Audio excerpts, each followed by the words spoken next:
इनकी 9 बिस्वा जमीन है और जिसको कि जिला प्रशासन ग्राम समाज की बता करके अस्पताल बनवा रहा है। चकबंदी से सर मेरे पास में हमारे पास इसकी इंतखाब खसरा खतौनी है और सारे कागज हमारे, ये न तो पट्टा है साहब, ये हमारी पैतृक संपत्ति है। ये प्रस्ताव किसी और गाटा 1 से 40 गाटा संख्या का था, लेकिन लेखपाल ने वहाँ पैसा लिया, 50,000 रुपया लिया वहाँ, और वहाँ से प्रस्ताव यहाँ पारित करा दिया।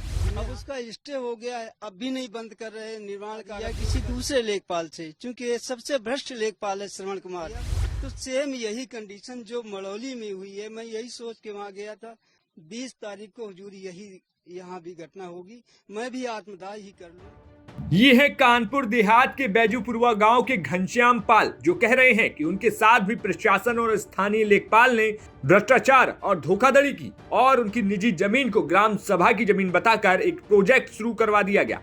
अब उनके हाथ से जमीन चली गई, जिसके बाद वे अपनी पैतृक संपत्ति के लिए कोर्ट गए और स्टे लेकर आए, लेकिन आज भी प्रशासन ने अपने काम को रोकने में कोई दिलचस्पी नहीं दिखाई है। वहीं जब कानपुर में दीक्षित परिवार के घर पर बुलडोजर चलने के बाद अग्निकांड में जब 2 जाने गई तो पूरा प्रशासनिक अमला गांव पहुंचा, तो अधिकारियों के पास घनश्याम पाल भी अपनी फरियाद लेकर पहुंच गए। घनश्याम पाल ने कानपुर मंडल के मंडलायुक्त राजशेखर से बात की और अपने कागज दिखाए, जिसके बाद हमने जब घनश्याम से तफसील से बात की तो सुनिए उन्होंने क्या कुछ आप बीती बताई। कानपुर देहात के मंडौली गांव में कृष्ण गोपाल दीक्षित की उस झोपड़ी को गिरा दिया गया, जिसको प्रशासन ने कहा कि ये ग्राम समाज की जमीन पर कब्जा कर बनाई गई। ग्राम समाज की जमीन पर कब्जा और उस पर कहां पर किसकी जमीन है, इसको लेकर के तमाम कहानियां कानपुर देहात के गांव में बिखरी पड़ी हैं। हम ऐसे ही एक गांव में आए हैं, ये बैजूपुरवा गांव है, और आपका क्या नाम है? घनश्याम पाल। ये घनश्याम पाल है। घनश्याम पाल की कहानी ये है कि ये हमको वहां भटकते मिल गए मंडौरा गांव में, जहां पर ये घटना हुई है, और वहां पर ये बिलक उठे, कहने लगे कि हमारे साथ भी यही है कि इनकी 9 बिस्वा जमीन है और जिसको कि जिला प्रशासन ग्राम समाज की बता करके अस्पताल बनवा रहा है। घनश्याम से ही जानेंगे। घनश्याम, ये जो जमीन है ये कब से आप लोगों के पास है? इसके कागज वागज हैं कि नहीं है? ये चकबंदी से सर मेरे पास में हमारे पास इसकी इंतखाब खसरा खतौनी है और सारे कागज हमारे, ये न तो पट्टा है साहब, ये हमारी पैतृक संपत्ति है।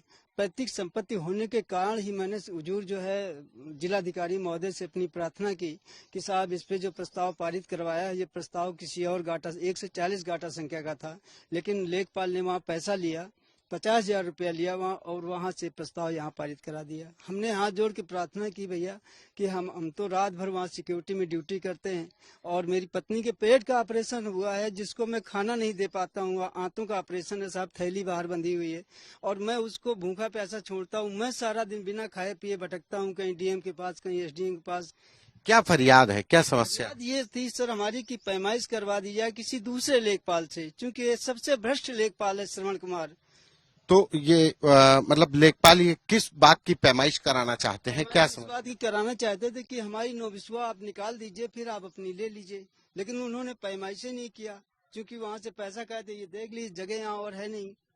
जब वहाँ यहाँ जगह नहीं तो निकालेंगे कहाँ से? तो वहाँ पैसा लिए थे, जबरदस्ती बना रहे थे। मैं थक गया तो मैंने मुकदमा साहब कोर्ट में डाल दिया, सिविल जज सीनियर डिवीजन में। अब उसका स्टे हो गया है, अब भी नहीं बंद कर रहे, निर्माण कार्य अभी उनका जारी है। अगर हुजूर अब नहीं बंद किया तो सेम यही कंडीशन जो मड़ौली में हुई है, मैं यही सोच के वहाँ गया था 20 तारीख को हुजूर यही यहाँ भी घटना होगी, मैं भी आत्मदाह ही कर लूंगा। अब और मेरे पास कोई रास्ता नहीं है, सब कुछ। घनश्याम पाल का कहना है कि उनकी जो जमीन है 9 बिस्वा, वो ग्राम समाज की जमीन बता करके उस पर अस्पताल बनाया जा रहा है, लेकिन उनकी जमीन कहाँ चली गई, वो इसके लिए अफसरों के पास दर दर भटक रहे हैं। वो जानना चाहते हैं कि आखिर उनकी जमीन कहाँ चली गई, और जो जमीन उनके पास पुश्तैनी थी, जिसके कागजात उनके पास हैं, वो तो जिला प्रशासन ग्राम समाज की बताकर अस्पताल बनवा रहा है। फिलहाल अब घनश्याम पाल कह रहे हैं कि वे भी 20 तारीख को इसी जमीन पर अपनी जान दे देंगे। अब ये देखना होगा कि आने वाले समय में स्थानीय प्रशासन जागता है या फिर एक बार और अधिकारियों की लापरवाही और बुलडोजर की खुली छूट पर एक और जान जाती है। कानपुर देहात से संतोष कुमार की रिपोर्ट, यूपी तक।